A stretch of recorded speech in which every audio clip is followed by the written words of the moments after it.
Motorola is all about sensorial experiences this year and shifting the attention from specs to lifestyle, or at least that's the idea they're trying to sell us on with the Edge 50 Pro.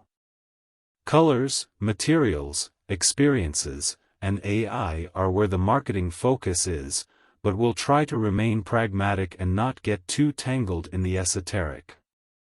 You can't miss the Pantone collaboration on the outside. As with previous models from the company, the Edge 50 Pro comes in at least one unusual hue that's been okayed by the color matching specialists. It's Luxe Lavender in this case. But that's been done before, and there's more Pantone now. The display and camera are Pantone-validated too, both of which are firsts in the industry, for whatever that's worth.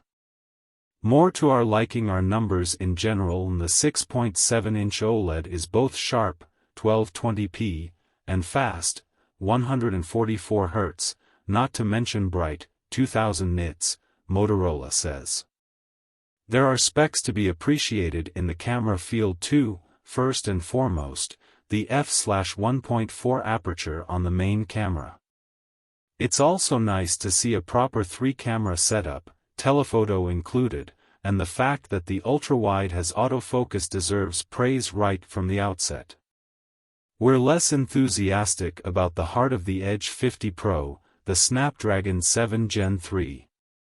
Perhaps you recall that the Edge 40 Pro had the flagship Snapdragon last year, but this year's Pro is different. A restructuring of the lineup in 2024 means there's an Ultra at the top, like there was one generation prior, and that one gets the top-level chipset.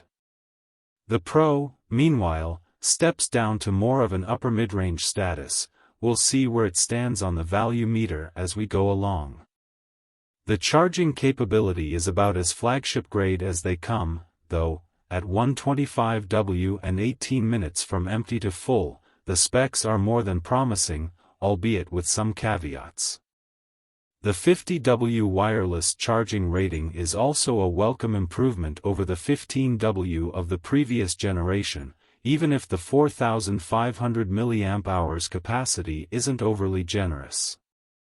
We do like the relatively compact size and pocket-friendly weight, and the IP68 rating is most welcome too, also, befitting the Pro moniker. Pros: light and compact body, grippy back, interesting color options, IP68 dust and water resistant. Excellent display, bright, sharp, 144 Hz. Class-leading charging speed, with the 125W adapter, has wireless charging too. Really nice software package, looks stock, has a ton of useful added features. Generally great photo quality from all cameras in all conditions. Top-class selfies. Cons: underpowered chipset for the price. Video quality not quite up to scratch. Bundled charger depends on memory version. The Pro isn't the top model in the Motorola Edge lineup this time around, but it nicely slots somewhere below flagship territory. Even with the remarkably spec'd Ultra, the Edge 50 Pro still manages to offer a very capable camera setup for stills. A champion at light gathering of a main camera is joined by a solid telephoto in a segment where dedicated zoom cameras are rare, and an ultra-wide that's got autofocus and puts it to good use.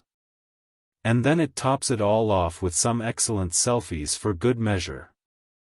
It doesn't quite tickle our fancy for video recording though, so it's worth keeping in mind that it's not quite the all-round camera phone it could have been. Also somewhat annoying is the choice of chipset, which may be adequate for most things, but still doesn't look good next to similarly priced competitors in some markets. The 125W/68W charger situation could even be spun as a good thing, if the lesser unit does indeed help drive price down for the lower-spec phone versions, though we're keeping it as a con, because of all the extra explaining we've had to do. There's a lot to like about the Edge 50 Pro and, yes, part of that is the 125W super fast charging, which is hard to rival, though we don't imagine life to be too difficult with the 68W option either. The display is better than most in most metrics, and it's also Pantone-validated, a first in the industry and a feat that's bound to attract crowds of buyers, or so thinks the marketing team. The back cover's color also comes from that company's catalog, and it sure is nice, but we'd be equally happy with a generically named hue as long as it's that grippy and maintains the water tightness, something that is still not universally found, even for Edge 50 Pro money. Motorola says it's big on experiences and transcending the specs wars, which is convenient when the chipset isn't winning any. But the newly renamed Hello UI is a sizable chunk of the experience with an Edge 50 Pro, and it's a nice blend of the visual simplicity of stock Android and the personality and functionality that Motorola has built and continued to develop on top of it. All things considered, the Motorola Edge 50 Pro may just be worth a recommendation, with a medium-sized asterisk about regional pricing and market context. Thank you for watching. See you next videos.